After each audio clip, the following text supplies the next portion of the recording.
It landed and pierced Berg, but he couldn't complain long, as pillars of fire were already rising from the ground. "He has your ice abilities as well," Layla said. "That's 3 abilities. Just how strong is Vorden, really?"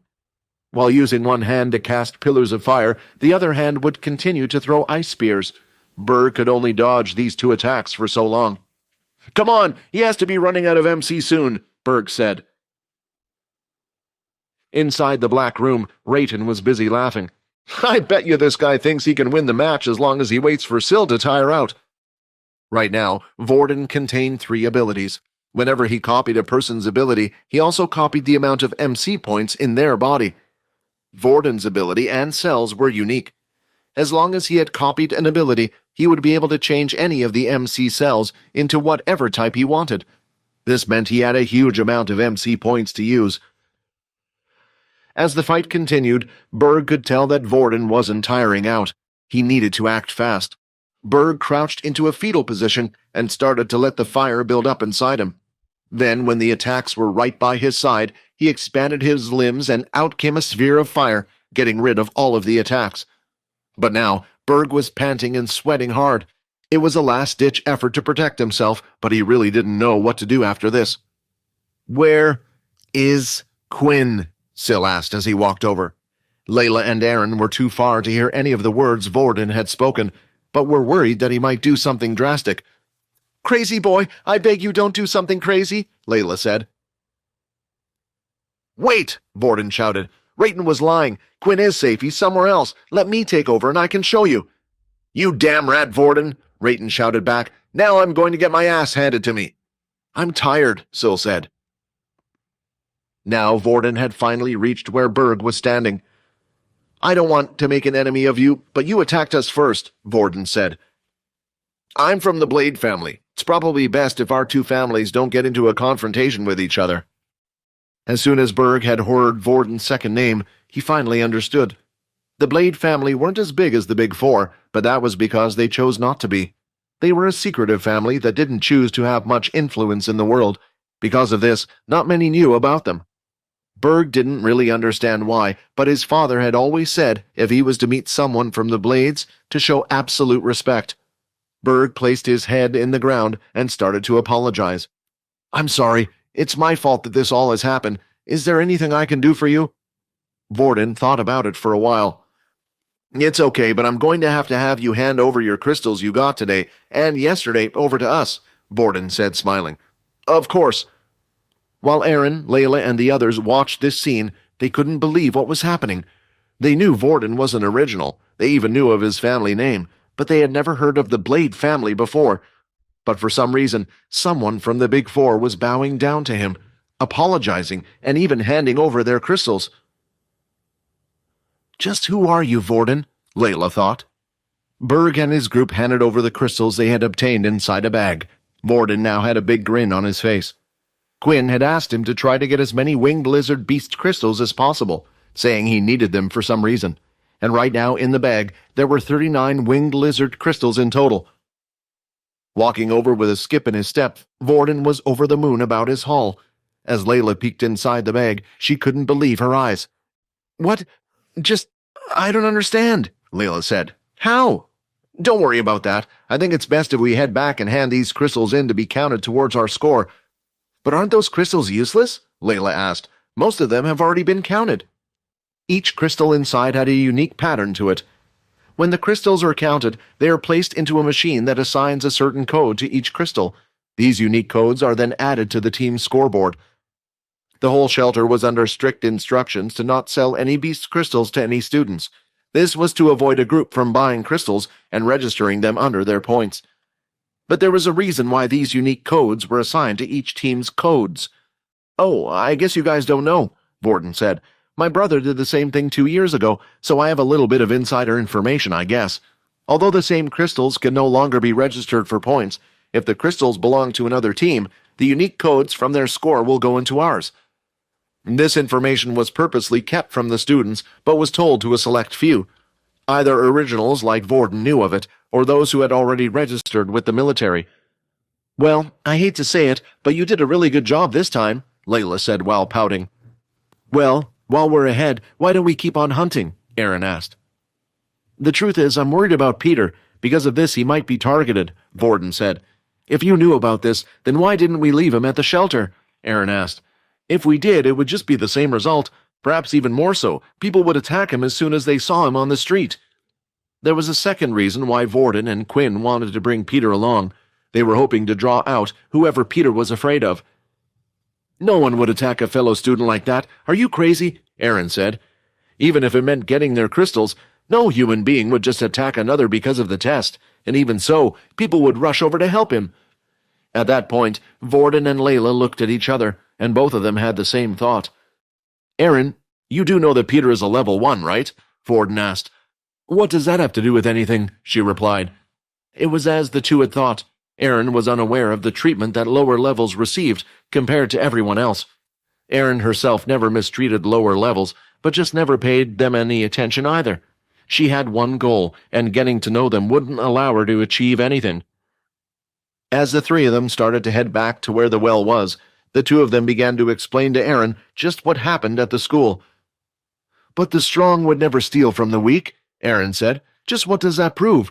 We already know we are stronger than them." Aaron just couldn't comprehend why certain people would choose to do such things. "Every person is different," Vorden replied. "Honestly, if we knew all the answers to why people acted a certain way, then perhaps we wouldn't be in the situation we are in right now." At that very moment, Vorden's fear was becoming a reality, as Ben and his group had just spotted Peter inside one of the buildings. As Peter heard the footsteps enter the small little building he was in, he quickly realized that he had no way of escape. "Now this can be nice and easy for you," Ben said. "All we want are those crystals in your bag." As soon as Ben stepped forward, Peter lifted the earth pole towards Ben's face, and then using his ability, transformed the end of it into a sharp tip. "Please," Peter said, "let's not do this. I can't. If you take the crystals away, they'll hate me even more." Tears were now visibly running down his face and falling to the ground. Peter stood firmly, not allowing the spear to move. It was pointed at Ben. "Look, it's Peter, right?" Ben said. Suddenly, Peter's face changed a little when he heard his name. "Do you know why I know your name? We're part of the military, too. In fact, Duke was the one who gave us all the information. I promise you that Duke will reward you if you hand those crystals over to us." Seeing the change in Peter's eyes, Ben thought his words were a success, but when he stepped forward again, Peter decided to go in for a stab. "I said I'm not letting anyone take them," he shouted. As the spear was thrust forward, one of Ben's friends from the side lifted his hand, and with it, an earth wall was placed between the two of them. The wall managed to catch the spear in the center and snap it in half. A few seconds later, a huge club had been swung and smashed the wall into pieces, also hitting Peter and sending him flying back. The blow was so powerful that Peter didn't just crash into the wall, but caused it to collapse and was now outside covered in rubble. "What a useless struggle. I would have thought someone like you would have been broken in by now," Ben said as he walked through the hole in the wall and stared at Peter on the ground. Peter was barely conscious. A small trail of blood was appearing from his mouth, and his whole face and hair were covered in debris from the wall. "Please, don't hate me," Peter said. "I'm sorry, Peter. This is just how the world is." At that moment, Peter passed out. Ben went through Peter's bag and took the 15 crystals that were obtained in yesterday's expedition. They then also took Peter's money card. They decided to leave everything else intact: the food pills, the water purifiers, and the first aid supplies. Ben and his friend had decided they would head to the shelter together, but before heading back, they would make a stop at the oasis to hunt some more teeth worms. As they were walking, one of them spotted something large and black in the sky coming toward them in their direction. "What is that?" one of them asked. "I don't know, I think it's a spaceship, but I've never seen one designed like that before," Ben replied. The black object drew closer, and it was roughly the same size as a large car. Then finally, just in front of them in the sandy desert, the ship had crashed. "Get out of the way!" Ben shouted. "Do you think they're okay?" "They're lucky the ship didn't blow up," he said. "I wonder what happened." But while Ben's friend had no clue what it was, Ben was visibly shaking with fear. He had seen images of one of these before. "Run! Run now!" Ben shouted. The sphere-like shape opened up, and out stepped what was known as a Dalki. Out on the sandy desert where the area was mostly covered with rocks and sand, one area looked different today. From the outside, it looked like a dark cloud that was continuously moving and shifting, creating a large dome-shaped space. "What is this?" one of the men said. The three from Ben's group were now surrounded by moving shadows. "Did you see his watch?" another one said. "He was actually level 6. We need to get out of here." Inside the shadow void, Quinn could feel a connection with the shadows. It was hard to explain, but it was as if it was created using a part of his own body. Quinn looked at his stats, and as the system had told him, everything was normal. There was no weakness in the sun. While Quinn was busy checking his stats, one of the men tried to make a break for it. He ran to the edge of the shadow void walls. Out of instinct, as Quinn saw this, he lifted his arm and started to shift the wall of the shadow into some type of arm. When the man was close enough, he tried swinging his dagger at the arm, but when it made contact, his arm started to slow down. They felt like they were trapped. "This guy," Mohawk said. "You saw the number on his watch change, right? He's probably a fake, and besides, being a level 6 doesn't mean he has strong abilities." The other two, hearing Mohawk's words, gave them a bit of confidence. "Yeah, you're right, and he doesn't even have any beast gear," one of them said. "Get him!" Mohawk shouted. The crossbow user pulled out his bow and started to firebolt after bolting toward Quinn. "Shadow equip." Shadows started to form around Quinn's arms and legs, and suddenly they were covered in beast gear. As the first bolt came towards him, he lifted his hand, deflecting the bolt onto the ground. "What? But that was a beast arrow. It wasn't just made out of metal," the crossbow user said. "Just keep firing the thing," Mohawk shouted. He did as ordered, and arrow bolts started to fire one after another. This time, as they came forward, the other user who had remained still had gathered what looked like a small hurricane in his hands, and then at the right moment, he brought his hands forward, and a gust of wind came out with it. "Let's see you deal with this." "Blood spray. 55 of 60 HP. A spray of blood left the palm of his hands and knocked each of the arrows out of the air, causing them to break and fall to the ground. "Now it's my turn." Quinn activated his wind walk on his boots to further increase his speed. While doing so, he used the inspect skill on each one of them. The crossbow user could duplicate items, although each item that was duplicated would only be half the strength of the original. The other student was a wind ability user, and lastly, Mohawk was a level 4 earth user. First, the annoying one. With Quinn's added speed with the boots and his reflexes, it was nearly impossible for the crossbow user to hit him, and then, when Quinn was close enough, he cast out 4 blood swipes, swinging out his arms. With no defense, the 4 attacks each hit him dead in the chest, causing large cut wounds across his chest, and to be thrown onto the floor. 51 of 60 HP. Next was the earth user who was by his side. 1 second, Quinn was in his view. The next moment, Quinn had performed a flash step, and at the same time, hammer struck, dealing a blow right on the chest. His chest piece started to crack until it eventually broke away.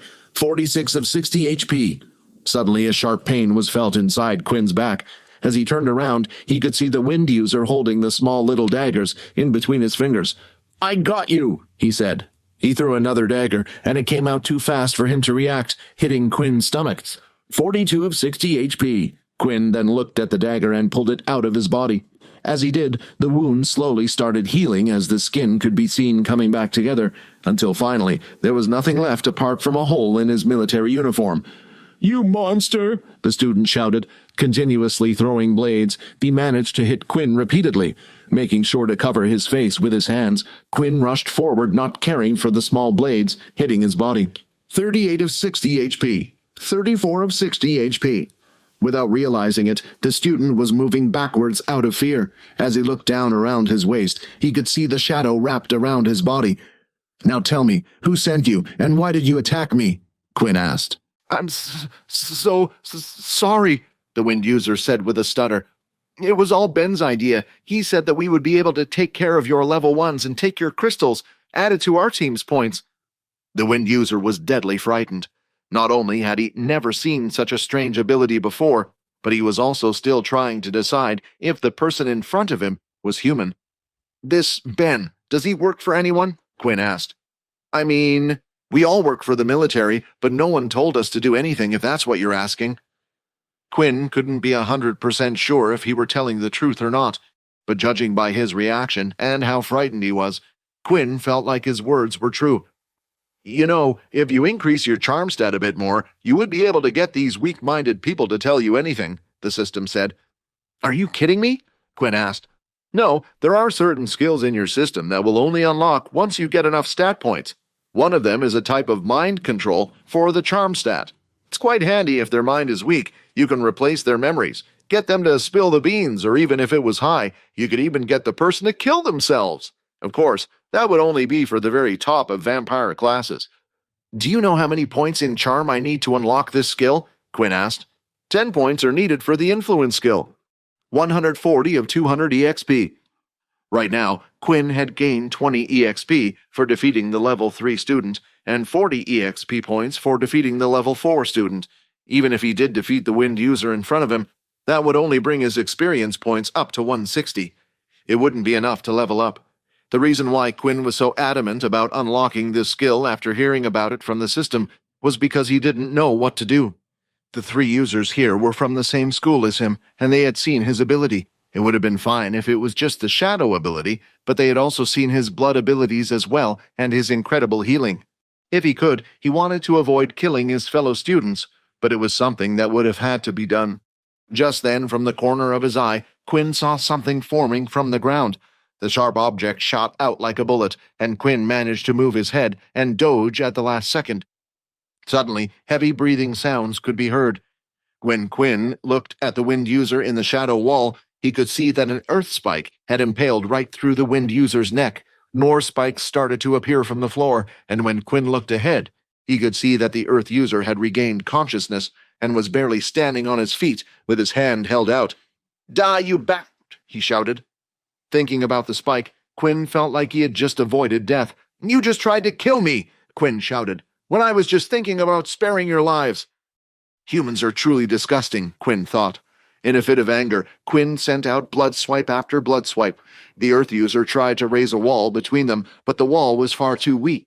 The second the blood swipes made an impact, the wall was smashed, and the blood strikes continued to hit the user. Quinn continued to fire out blood swipes until a message had appeared. A level 4 human has been killed. 80 EXP gained.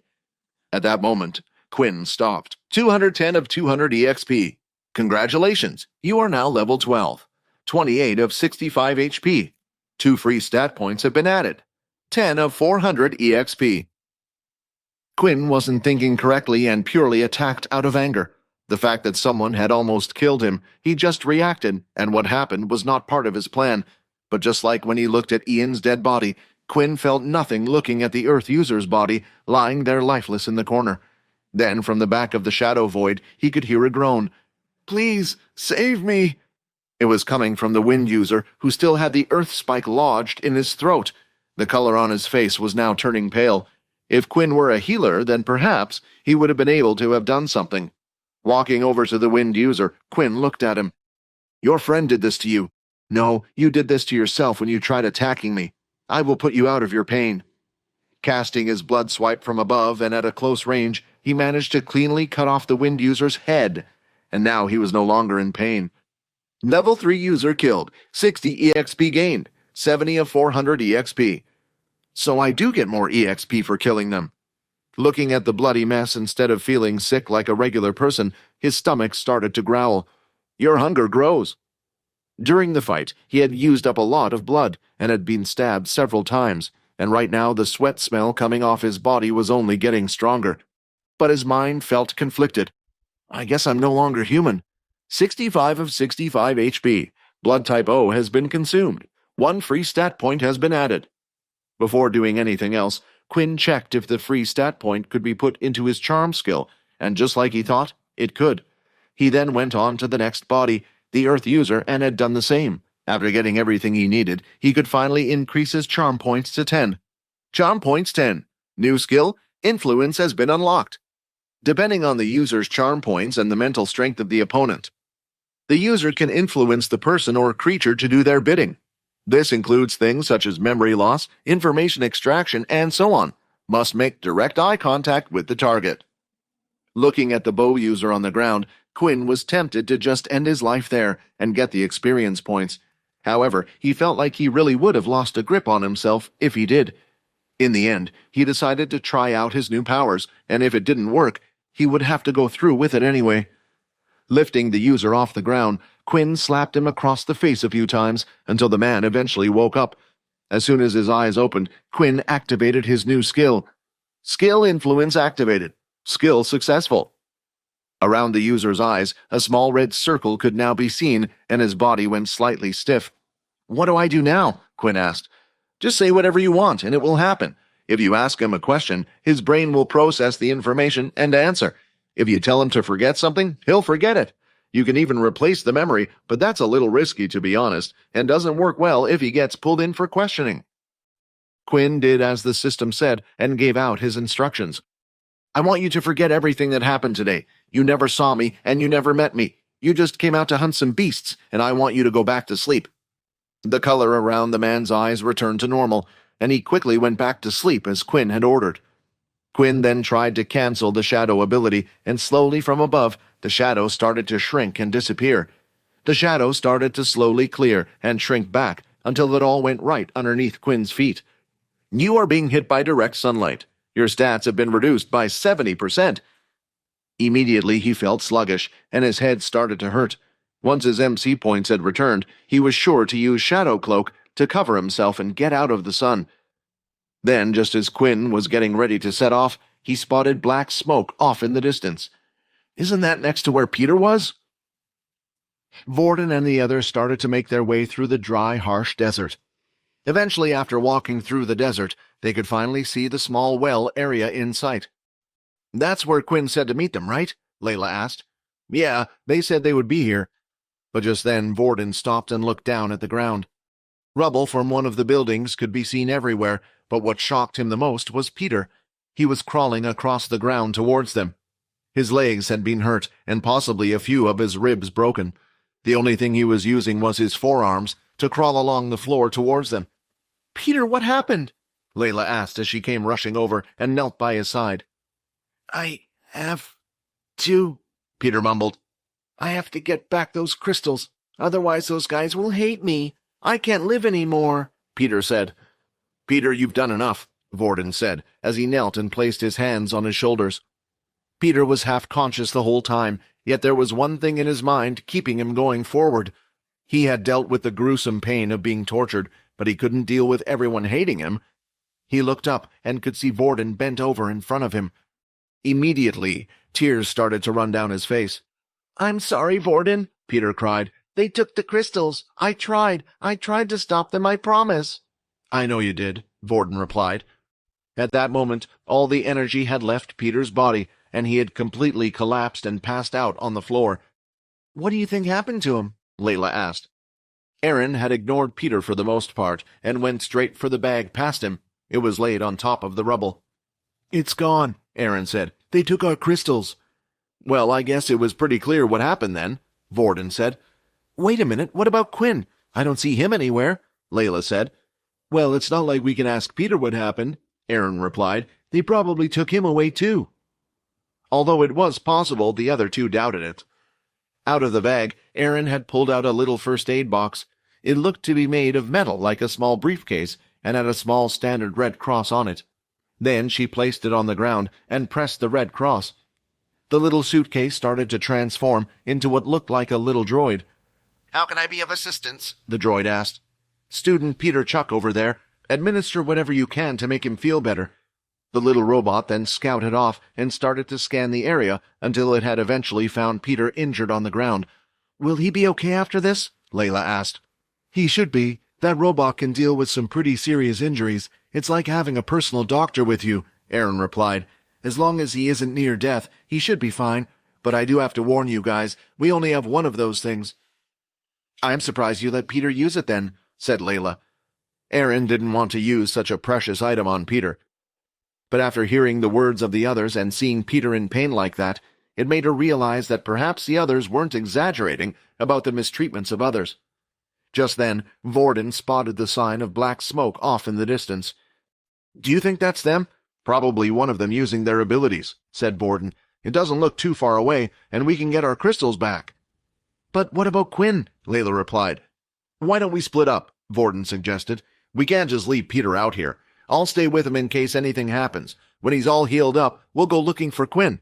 You two can go get our crystals back, but if it looks too tough, then fall back and come to the well." With them agreeing, it was the only thing they could do. Vorden stayed with Peter while the two girls headed off to the area of black smoke. On Earth, on one of the very few pieces of land that still existed, was a reasonably large tower that had been built. The tower was so large and grand in size that if someone was to stand at the top of it, they could reach the clouds. This sole tower's purpose was to monitor the activity of each of the planets on the other side of the portals. It needed a strange source of power, that only Eno knew of. It was the same source of power used to power the portals. But today, unlike any other day, red alarm bells were ringing inside. The people were rushing all over the place. In a single room, they had about 200 employees all looking at a computer screen of their own. "Sir, it looks like there's been a breach on one of the green portal planets," one of the men at the computer said. Standing at the back of the room was a man who looked to be in his 50s. Although he was not one to seem intimidating just from looking at him, when he spoke, his words gave a certain feeling of trust. "Bring up the information on the big screen in front of you," he ordered. They did as asked, and managed to pull up a small video. It was of a black flying object that had entered the planet's atmosphere. It looked to be slightly injured even before arriving on the planet. "There are meant to be no Dalki in this area. This is near the start of the solar. The Dalki's planets were mostly at the back." The Dalki and humans shared the planets in this specific solar system. Although not at war with each other currently, the two were in a race with each other to see who could conquer more planets. "Send a message out to Dalki Station. Ask them if it's from any of their known battalions, and tell them we'll get rid of it at all costs." "Yes, sir." "Also inform the military base, which is in charge of the planet, to send someone to deal with this immediately." "Will do, sir." Hi, Quinn here. Wondering what happens next? If you want to jump the queue and unleash all episodes, click on the link here and install the Pocket FM app.